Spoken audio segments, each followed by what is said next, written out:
Supreme court ತುಂಬ ಸ್ಪಷ್ಟವಾಗಿ ಹೇಳಿದೆ, ಜೈಲಿನಲ್ಲಿ ಯಾರಾದರೂ ಆತಿಥ್ಯ ಕೊಟ್ಟರೆ ಹುಷಾರ್ ಅಂತ. ಅಷ್ಟೇ ಅಲ್ಲ, ತಾನು ಕೊಟ್ಟಂಥ ತೀರ್ಪಿದೆಯಲ್ಲ, ಆ ತೀರ್ಪಿನ ಪ್ರತಿಗಳನ್ನು ರಾಜ್ಯ ಸರ್ಕಾರಗಳಿಗೆ ಕಳಿಸಿಕೊಡಲಾಗಿದೆ, ಇಂಪಾರ್ಟೆಂಟ್ ಜೈಲುಗಳಿಗೂ ಕೂಡ ಕಳಿಸಿಕೊಡಲಾಗಿದೆ. ಇಷ್ಟೆಲ್ಲ ಆದಮೇಲೂ ಕೂಡ ಈ ಪರಪ್ಪನ ಅಗ್ರಹಾರದಲ್ಲಿ ಏನಾದರೂ ನಿಂತಿದೆಯಾ? ಒಂದಾದ ಮೇಲೆ ಕೇಸ್ ಬರ್ತಾ ಇದೆ. ಅವನೋ ಒಬ್ಬ ರೌಡಿಗೆ ಅಲ್ಲೇ ಬರ್ಡೇ ಮಾಡಿ ಅಲ್ಲೇ ಕೇಕ್ ತಯಾರಿಸಿ 1-2 ರಗಳೆಗಳು.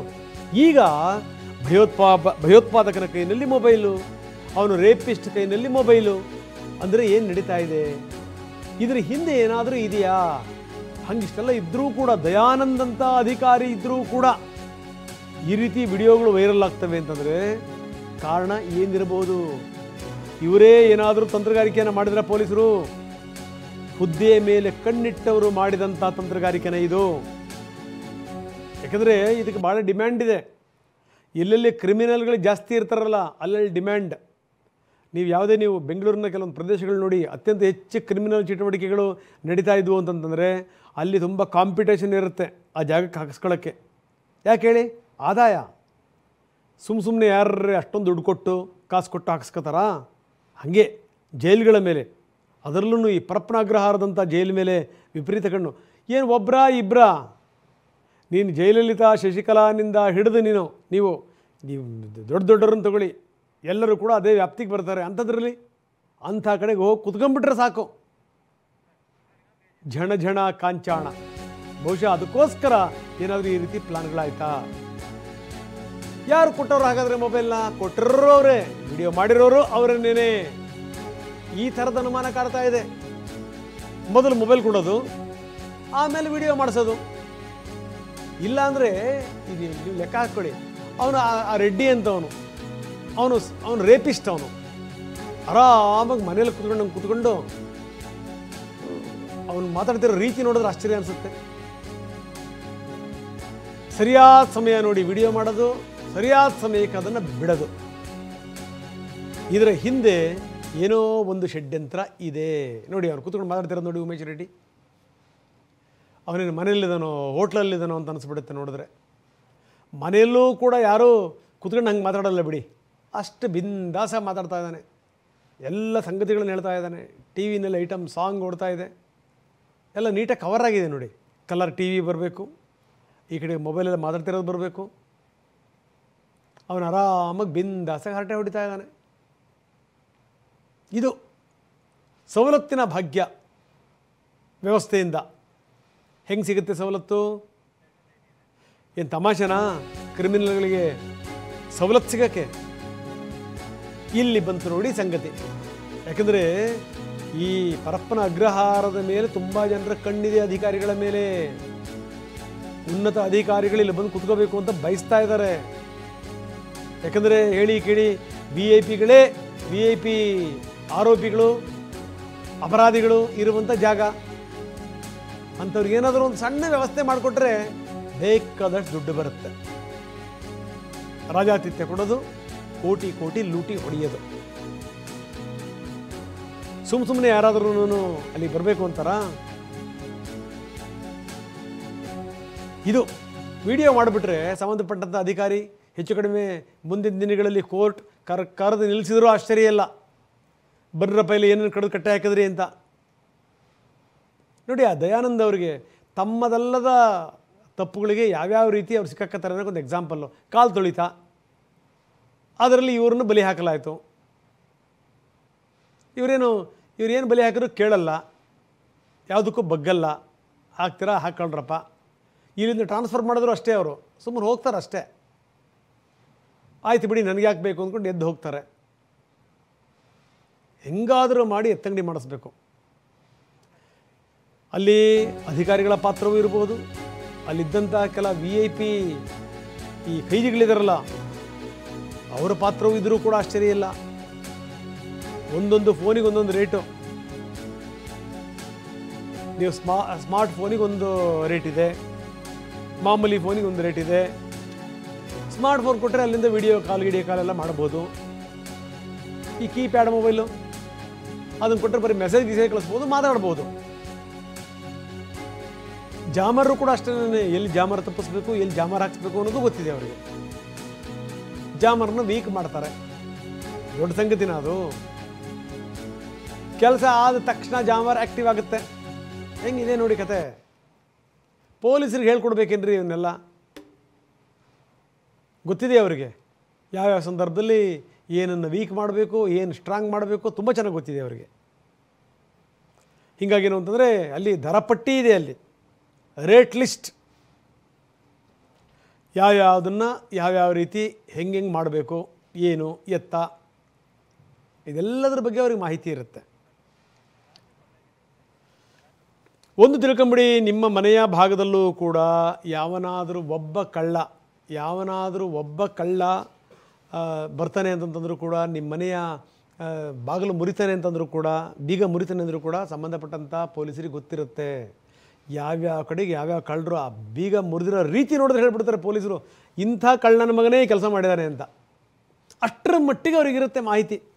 ಅಂಥದ್ರಲ್ಲಿ ಇಲ್ಲೆಲ್ಲ ಆಗ್ತಿದ್ದಿಲ್ಲ, ಅದು ಗೊತ್ತಿಲ್ಲ. ಅದು ಸುಪ್ರೀಂ ಕೋರ್ಟ್ ತಪರಾಕಿ ಕೊಟ್ಟು, ಸುಪ್ರೀಂ ಕೋರ್ಟಿನ ತೀರ್ಪಿನ ಕಾಪಿಗಳು ಎಲ್ಲ ಜೈಲಿಗೆ ಹೋಗಬೇಕು, ಎಲ್ಲ ಸರ್ಕಾರಕ್ಕೂ ಮುಟ್ಟಬೇಕು. ಹಿಂಗೆಲ್ಲ ಆದಮೇಲೂ ಕೂಡ ಇದರ ಹಿಂದೆ ಏನೋ ಇದೆ. ಬರೀ ನಮ್ಮ ಪ್ರತಿನಿಧಿ ರಾಜಪ್ಪ ನಮ್ಮೊಂದಿಗೆ ಈಗ ನೇರ ಸಂಪರ್ಕದಲ್ಲಿದ್ದಾರೆ. ರಾಜಪ್ಪ, ಈ ಪೊಲೀಸರಿಗೆ ಗೊತ್ತಿಲ್ಲದೇ ಇದು ಯಾವುದಾದ್ರೂ ಆಗ್ಲಿಕ್ಕೆ ಸಾಧ್ಯನಾ ರಾಜಪ್ಪ? ನಂಬರ್ 1.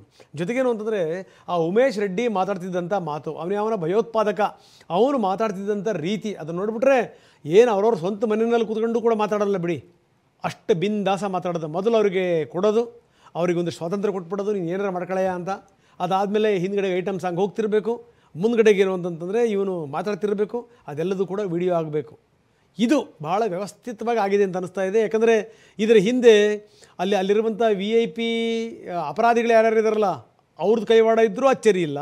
ಇನ್ನು ಅಧಿಕಾರಿಗಳು ಆ ಆಯಕಟ್ಟಿನ ಜಾಗಕ್ಕೆ ಬಂದು ಕೂಡೋಕ್ಕೆ ಇವರೆಲ್ಲ ಮಾಡ್ತಿರುವಂಥ ತಂತ್ರ ಅಂದರೂ ಕೂಡ ಆಶ್ಚರ್ಯ ಇಲ್ಲ. ಏನಂತೀರಿ?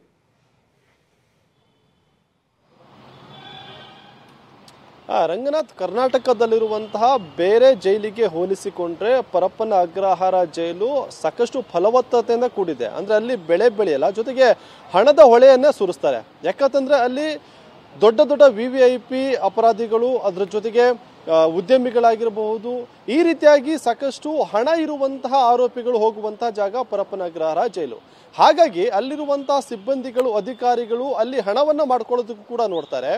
ಸಮಯ ಬಂದಂತಹ ಸಂದರ್ಭದಲ್ಲಿ ದಾಳವನ್ನು ಉಳಿಸೋದಕ್ಕೂ ಕೂಡ ಪ್ರಯತ್ನವನ್ನ ಪಡ್ತಾರೆ. ಯಾಕಂತಂದ್ರೆ ಇಂತಹ ಒಂದು ಮೊಬೈಲನ್ನು ಕೊಡುವಂತಹ ಸಂದರ್ಭದಲ್ಲಿ ಆರೋಪಿ ಜೊತೆಗೆ ಅಪರಾಧಿಗಳಿಗೆ ಒಂದಿಷ್ಟು ದರ ಅಂತ ಫಿಕ್ಸ್ ಮಾಡ್ಕೊಳ್ತಾರೆ. ಆಂಡ್ರಾಯ್ಡ್ ಫೋನ್ಗೆ ಒಂದು ದರ, ಕೀಪ್ಯಾಡ್ ಸೆಟ್ಟಿಗೆ ಒಂದು ದರ ಅಂತ ಹೇಳಿ ಹಣವನ್ನು ಕೂಡ ಅಧಿಕಾರಿ ಸಿಬ್ಬಂದಿಗಳು ಪಡೆದುಕೊಳ್ತಾರೆ. ಅದಾದ ಬಳಿಕ ಏನಾದರೂ ತಮಗೆ ಬೇಕಾದಂಥವರು ಆ ಒಂದು ಉನ್ನತ ಹುದ್ದೆಯ ಪೋಸ್ಟ್ಗೆ ಬರದೇ ಇದ್ದಂಥ ಸಂದರ್ಭದಲ್ಲಿ ಹಣ ಮಾಡೋದಕ್ಕೆ ಅವಕಾಶ ಯಾವಾಗ ಸಿಗೋದಿಲ್ಲ ಅಂತ ಗೊತ್ತಾಗತ್ತೆ. ಈ ಸಂದರ್ಭದಲ್ಲಿ ಅವರೇ ಮೊಬೈಲನ್ನು ಕೊಡ್ತಾರೆ, ಜೊತೆಗೆ ಅವರೇ ರೆಕಾರ್ಡನ್ನು ಕೂಡ ಮಾಡಿಸ್ಕೊಳ್ತಾರೆ. ಅಂಥ ಒಂದು ಸಮಯವನ್ನು ನೋಡಿ ಈ ವಿಡಿಯೋವನ್ನು ಹರಿಬಿಡ್ತಾರೆ. ಹರಿಬಿಟ್ಟಂಥ ಸಂದರ್ಭದಲ್ಲಿ ಏನಾಗತ್ತೆ ಅಂದರೆ, ಸಹಜವಾಗಿ ಸರ್ಕಾರ ಗಂಭೀರವಾಗಿ ತೆಗೆದುಕೊಳ್ಳುತ್ತೆ. ಅಲ್ಲಿಗೆ ಒಂದು ಉಸ್ತುವಾರಿಯನ್ನು ವಹಿಸಿಕೊಂಡಿರುವಂಥ ಅಧಿಕಾರಿಗಳ ತಲೆದಂಡವನ್ನು ಮಾಡೋದ್ರ ಮೂಲಕವಾಗಿ ಅದನ್ನ ತಣ್ಣಗೆ ಮಾಡುವಂತ ಪ್ರಯತ್ನವನ್ನ ಮಾಡ್ತಾರೆ, ಜೊತೆಗೆ ಕ್ರಮವನ್ನು ತೆಗೆದುಕೊಳ್ತೀವಿ ಅಂತ ಕೂಡ ಹೇಳ್ತಾರೆ. ಹಾಗಾಗಿ ಆ ಜಾಗಕ್ಕೆ ಮತ್ತೊಬ್ರು ಏನಾದ್ರು ಬಂದು ಕೂರೋದಕ್ಕೆ ಈ ರೀತಿಯಾಗಿ ತಂತ್ರವನ್ನು ನಡೆಸಲಾಗ್ತಿದೆ ಅನ್ನುವಂಥ ಒಂದು ಅನುಮಾನ ಸದ್ಯಕ್ಕೆ ಇರುವಂಥದ್ದು. ಅದರ ಜೊತೆಗೆ ಜೈಲು ಅಧಿಕಾರಿ ಸಿಬ್ಬಂದಿಗಳೆಲ್ಲರೂ ಕೂಡ ಶಾಮೀಲಾಕೊಂಡು ಹಣವನ್ನು ಮಾಡುವಂತಹ ಉದ್ದೇಶದಿಂದ ಈ ರೀತಿಯಾಗಿ ಮೊಬೈಲ್ ಅನ್ನು ಕೊಡೋದು, ಅಲ್ಲಿ ಡ್ಯಾನ್ಸ್ ಅನ್ನು ಮಾಡಿಸೋದು, ಈ ರೀತಿಯಾಗಿ ಎಲ್ಲ ನಡೀತಾ ಇದೆ ಅನ್ನುವಂಥ ಮಾತುಗಳು ಕೂಡ ಸದ್ಯಕ್ಕೆ ಕೇಳಿ ಬರ್ತಿರುವಂಥದ್ದು. ಹಾಗಾಗಿ ಸದ್ಯಕ್ಕೆ ಇದುವರೆಗೂ ಕೂಡ ವಿಡಿಯೋ ಏನು ಪರಪ್ಪನ ಅಗ್ರಹಾರ ಜೈಲಿನಿಂದ ವೈರಲ್ ಆಗಿದೆ. ಈ ಒಂದು ಪ್ರಕರಣವನ್ನ ಕಾರಾಗೃಹ ADGP ದಯಾನಂದ್ ಅವರು ತುಂಬಾನೇ ಗಂಭೀರವಾಗಿ ತೆಗೆದುಕೊಂಡಿರುವಂಥದ್ದು. ಇವತ್ತು ಅವರ ಕಚೇರಿಯಲ್ಲಿ ಒಂದು ಸಭೆಯನ್ನ ಕೂಡ ನಡೆಸ್ತಾರೆ. ಆ ಸಭೆಗಾಗಿ ಎಲ್ಲಾ ರೀತಿಯಾದಂತಹ ಒಂದು ಸಿದ್ಧತೆ ಕೂಡ ಸದ್ಯಕ್ಕೆ ಆಗ್ತಾ ಇರುವಂಥದ್ದು. ನಾನೀಗ ಕಾರಾಗೃಹ ADGP ಕಚೇರಿಯ ಮುಂಭಾಗದಲ್ಲಿದೆ, ಇಲ್ಲಿ ಗಮನಿಸಬಹುದು. ಇನ್ನೇನು ಕೆಲವೇ ಕ್ಷಣಗಳಲ್ಲಿ ADGP ದಯಾನಂದ್ ಅವರು ಬರ್ತಾರೆ, ಜೈಲು ಅಧಿಕಾರಿಗಳ ಜೊತೆಗೆ ಸಭೆಯನ್ನ ಮಾಡ್ತಾರೆ. ಅಂದ್ರೆ ಇದೇ ಮೊದಲಲ್ಲ, ಈ ಹಿಂದೆ ಕೂಡ ಸಾಕಷ್ಟು ವಿಡಿಯೋ ವೈರಲ್ ಆದಂತಹ ಸಂದರ್ಭದಲ್ಲೂ ಕೂಡ ಇದೇ ರೀತಿಯಾಗಿ ಸಭೆ ಆಯಿತು. ಅದಾದ ನಂತರ ಎಲ್ಲವನ್ನ ಕೂಡ ಸರಿಪಡಿಸ್ತೀವಿ ಅಂತ ಗೃಹ ಸಚಿವರು ಸ್ವತಃ ಹೇಳಿದ್ರು. ಆದ್ರೆ ಮತ್ತೆ ಅದೇ ರೀತಿ ಒಂದ್ ನಿಮಿಷ ರಾಜಪ್ಪ, ನೋಡೋಣ ಇವತ್ತು ಮೀಟಿಂಗ್ ಅಲ್ಲಿ ಏನಾಗಬಹುದು ಅಂತ. ಯಾಕಂದ್ರೆ ರಾಜಪ್ಪ ಹೇಳ್ತಾ ಇದ್ರು ಇವತ್ತು ಮೀಟಿಂಗ್ ಕರೆದಿದ್ದಾರೆ ದಯಾನಂದ್, ಇನ್ನು ಸ್ವಲ್ಪ ಹೊತ್ತಿಗೆ ಮೀಟಿಂಗ್ ಶುರುವಾಗುತ್ತೆ. ಮೀಟಿಂಗ್ನಲ್ಲಿ ಯಾವ್ಯಾವ ವಿವರಗಳನ್ನು ಪಡಿತಾರೆ, ಸಂಬಂಧಪಟ್ಟಂಥ ಅಧಿಕಾರಿಗಳು ಯಾವ್ಯಾವ ವಿವರಗಳನ್ನು ಕೊಡ್ತಾರೆ, ಮೊಬೈಲ್ ಕೊಟ್ಟರು ಯಾರು, ಶೂಟ್ ಮಾಡಿದವರು ಯಾರು, ಅದನ್ನು ಮಾಧ್ಯಮಗಳಿಗೆ ಬಿಡುಗಡೆ ಮಾಡಿದವರು ಯಾರು, ಇದರ ಹಿಂದೆ ಒಂದು ಒಂದು ವ್ಯವಸ್ಥಿತವಾದಂಥ ಒಂದು ಜಾಲ ಇದೆ. ಯಾಕಂದರೆ ಏನಾದರೂ ಈ ಥರ ಬಿಡುಗಡೆ ಆಯಿತು ಅಂತ ತಿಳ್ಕೊಳ್ಳಿ, ಈಗ ಏನಾದರೂ ಯಾವುದಾದ್ರು ಒಂದು ಚಾನಲ್ಲಿಗೋ ಅಥವಾ ಒಂದು ಮಾಧ್ಯಮಕ್ಕೋ ಏನೋ ಬಿಡುಗಡೆ ಆಗ್ಬೋದು. ಈ ರೀತಿ ಎಲ್ಲರಿಗೂ ಕೂಡ ಸಿಗಂಗೆ ಮಾಡೋದಿದೆಯಲ್ಲ, ಅದರಲ್ಲೂ ಕೂಡ ಅಂದರೆ ಏಕಕಾಲಕ್ಕೆ ಎಲ್ಲ ಕಡೆಗೂ ಕೂಡ ಬರಬೇಕು. ಸೊ ಇದು ಸಂಗತಿ. ಕಾರಣ ಏನಪ್ಪ ಅಂತಂದರೆ ನಮ್ಮ ರಾಜಪ್ಪ ಒಂದು ಒಳ್ಳೆ ಪದ ಬಳಸಿದರು. ಅದೇನು ಅಂದರೆ ತುಂಬ ಫಲವತ್ತಾದಂಥ ಭೂಮಿ ಇದು ಅನ್ನುವಂಥ ಮಾತು. ಅಂದರೆ ಬೇಕಾದಷ್ಟು ಬೆಳೆ ಇದೆ, ದುಡ್ಡಿನ ಬೆಳೆ ಇದೆ, ಅದಕ್ಕೋಸ್ಕರ ಈ ಸೀಟಿಗೆ ಬೆಲೆ ಇದೆ ಅಷ್ಟೇನೆ. ರಾಜಪ್ಪ ನಮ್ಮ ಪ್ರತಿನಿಧಿ ನಮ್ಮ ಜೊತೆ ಸಂಪರ್ಕದಲ್ಲಿ. Rajappa, please continue.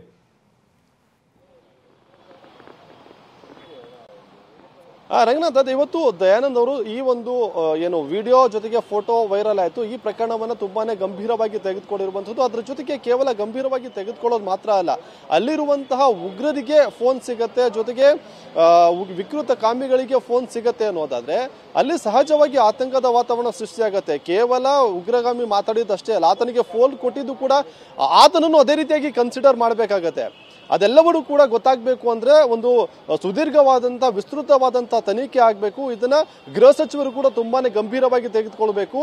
ಜೈಲಿನ ಒಳಗಡೆ ಫೋನ್ ಕೊಟ್ಟಂತಾರೆ ಯಾರು, ಅದನ್ನ ವಿಡಿಯೋ ರೆಕಾರ್ಡ್ ಮಾಡಿದವರು ಯಾರು, ಅದನ್ನ ಬಿಡುಗಡೆ ಮಾಡಿದವರು ಯಾರು, ಇದೆಲ್ಲವೂ ಕೂಡ ಗೊತ್ತಾಗಬೇಕಾಗತ್ತೆ. ಅದ್ರ ಜೊತೆಗೆ ಮೊದಲೇ ಹೇಳ್ದಂಗೆ ಅಲ್ಲಿ VVIP ಅಪರಾಧಿಗಳು ಜೊತೆಗೆ ಆರೋಪಿಗಳು ಇರುವಂತಹ ಕಾರಣದಿಂದಾಗಿ ಅವರ ಬಳಿಯಲ್ಲಿ ದುಡ್ಡನ್ನ ಪೀಕುವಂತಹ ನಿಟ್ಟಿನಲ್ಲಿ ಇಷ್ಟೆಲ್ಲ ಷಡ್ಯಂತ್ರಗಳು, ಹುನ್ನಾರಗಳು ನಡೀತಾ ಇದೆ. ಆಗಾಗ ಈಗಾಗ ನಾವು ಗಮನಿಸಬಹುದು, ಬೆಂಗಳೂರಿನಲ್ಲಿರುವಂತಹ ಸಾಕಷ್ಟು ಅಧಿಕಾರಿಗಳು ನೇಮಕ ಆಗ್ಬೇಕಂದ್ರೆ ಯಾವ ರೀತಿಯಾಗಿ ಆ ಒಂದು ಸ್ಥಾನಕ್ಕೆ ಬರ್ತಾರೆ, ಅಲ್ಲಿ ಬಂದು ಅವ್ರು ಏನ್ ಮಾಡ್ತಾರೆ ಅನ್ನೋದು ಎಲ್ರಿಗೂ ಕೂಡ ಗೊತ್ತಿರುವಂತಹ ವಿಚಾರ. ಅಪ್ಪಿತಪ್ಪಿ ಯಾರಾದ್ರೂ ತುಂಬಾನೇ ಸ್ಟ್ರಿಕ್ಟ್ ಆಗಿರೋರು ಆ ಜಾಗಕ್ಕೆ ಬಂದು ಕೂತ್ಕೊಂಡಂತ ಸಂದರ್ಭದಲ್ಲಿ ಅಲ್ಲಿರುವಂತಹ ಅಧಿಕಾರಿ ಸಿಬ್ಬಂದಿಗಳಿಗೆ ದುಡ್ಡು ಮಾಡೋದಕ್ಕೆ ಸಾಧ್ಯ ಇಲ್ಲ ಅನ್ನುವಂತ ಸಂದರ್ಭದಲ್ಲಿ ಈ ರೀತಿಯಾಗಿ ಹುನ್ನಾರಗಳು ನಡೆಯುತ್ತೆ ಅನ್ನೋದು ಕೂಡ ಗೊತ್ತಿರುವಂತಹ ವಿಚಾರ. ಆ ರೀತಿ ಏನಾದ್ರೂ ಆಗಿದೆಯಾ ಅನ್ನುವಂತಹ ನಿಟ್ಟಿನಲ್ಲೂ ಕೂಡ ಸದ್ಯಕ್ಕೆ ತನಿಖೆಯಿಂದ ಹೊರಬರಬೇಕಾಗಿದೆ. ರಂಗನಾಥ್. ಎಸ್ ರಾಜಪ್ಪ, ಧನ್ಯವಾದ ತಮ್ಮೆಲ್ಲ ಮಾಹಿತಿಗೆ. ವೆರಿ ಸ್ಟ್ರಿಕ್ಟ್ ಅಧಿಕಾರಿಗಳು ಯಾರಾದರೂ ಬಂದು ಕೂತ್ರೆ ಅಲ್ಲಿದ್ದಂಥವ್ರು ಬೇಳೆ ಬೇಯಲ್ಲ. ಜೊತೆಗೆ ಏನಂದರೆ ದುಡ್ಡು ಕಾಸು ಬರುವಂಥದ್ದು ಎಲ್ಲವೂ ಕೂಡ ನಿಂತು ಹೋಗುತ್ತೆ. ಇದು ಮೇಲಿಂದ ಹಿಡಿದು ಕೆಳಗಡೆ ತನಕ ಅವರೆಲ್ಲರೂ ಕೂಡ ಅದನ್ನು ಬಯಸ್ತಾ ಇರ್ತಾರೆ. ಯಾಕಂದರೆ ಬಂದು ಕೂತಿರ್ತಾರೆ ಆಯಕಟ್ಟಿನ ಜಾಗಕ್ಕೆ. ಅವರಿಗೆ ನಿತ್ಯ ಏನು ಸಿಗಬೇಕು ಅದು ಸಿಗಬೇಕು, ಸಿಗಲಿಲ್ಲ ಅಂತಂದರೆ ಜೀವಕ್ಕೆ ಸಮಾಧಾನ ಇರಲ್ಲ ಅವ್ರಿಗೆ. ಹಾಗಾಗಿ ಏನು ಅಂತಂದರೆ ಎಲ್ಲರೂ ಸೇರ್ಕೊಂಡು ಇದನ್ನು ಮಾಡಿದ್ರೆ ಈಗ ವ್ಯವಸ್ಥೆ ಕೂಡ ಭಾಳ ಸೀರಿಯಸ್ ಆಗಿದೆ ಅಂತ ಅನಿಸ್ತಾ ಇದೆ. ಇದಕ್ಕೆ ಸಂಬಂಧಪಟ್ಟಂಗೆ ಮಾಧ್ಯಮ ಪ್ರಕಟಣೆಯನ್ನು ಕೂಡ ಅಧಿಕಾರಿಗಳು ಹೊರಡಿಸಿದ್ದಾರೆ. ಆನಂದ್ ರೆಡ್ಡಿ ಇದಕ್ಕೆ ಸಂಬಂಧಪಟ್ಟಂಗೆ ಮಾಧ್ಯಮ ಪ್ರಕಟಣೆಯನ್ನು ಕೊಟ್ಟಿದ್ದಾರೆ. ಕಾರಾಗೃಹಗಳ ಹೆಚ್ಚುವರಿ ಮಹಾನಿರೀಕ್ಷಕ ಅವರು ಆನಂದ್ ರೆಡ್ಡಿ. ಜೈಲಿಗೆ ಭೇಟಿ ಕೊಟ್ಟಿದ್ವಿ, ಎಲ್ಲ ವಿವರಗಳನ್ನು ಕಲೆ ಹಾಕಿದ್ದೀವಿ, ಜೈಲಿನ ಇಂಚಿಂಚು ಕೂಡ ಪರಿಶೀಲನೆ ಮಾಡಿದ್ದೀವಿ, ಇದರ ಬಗ್ಗೆ ವಿವರಗಳನ್ನು ಕಲೆ ಹಾಕ್ತಾ ಇದ್ದೀವಿ. ಪ್ರಾಥಮಿಕ ತನಿಖೆಗೆ ಉಪಮಹಾನಿರೀಕ್ಷಕರಿಗೆ ಅದನ್ನು ನೀಡಲಾಗಿದೆ. ಅವ್ರು ಹೋಗ್ತಾರೆ. ಕೆಲವು ವಿಡಿಯೋಗಳು 2025, ಇನ್ನು ಕೆಲವು 2023ರಲ್ಲಿ ಚಿತ್ರೀಕರಿಸಲಾದಂಥ ವಿಡಿಯೋಗಳು ನೋಡಿ. ಈ ವಿಡಿಯೋಗಳನ್ನೆಲ್ಲ ಇಟ್ಕೊಂಡಿರ್ತಾರೆ. ಇದು ಒಂಥರ ಈ ರಾಜಕಾರಣಿಗಳು ಮಾಡ್ತಾರೆ ನೋಡಿ, ಯಾರ್ದೋ ವಿಡಿಯೋ ಇನ್ಯಾವಾಗಲೂ ಬಿಡೋದು ಚುನಾವಣೆ ಸಂದರ್ಭದಲ್ಲಿ. ಆ ರೀತಿ ಆ ಸಮಯ ಸಂದರ್ಭ ನೋಡಿ, ಕೆಲವೊಂದು 2025ರಲ್ಲಾಗಿರುವಂಥದ್ದು, ಕೆಲವು 2023ರಲ್ಲಾಗಿರೋದು, 2 ವರ್ಷದ ಹಿಂದೆ ಇಟ್ಕೊಂಡಿರ್ತಾರೆ ಬೇಕಾಗುತ್ತೆ ಅಂತ ಹೇಳಿ ಅಂತ. ಸೊ ಇದು ಸಂಗತಿ. ಇದ್ರ ಹಿಂದೆ ಏನಿದೆ ಅನ್ನುವಂಥದ್ದು ಇದೆಯಲ್ಲ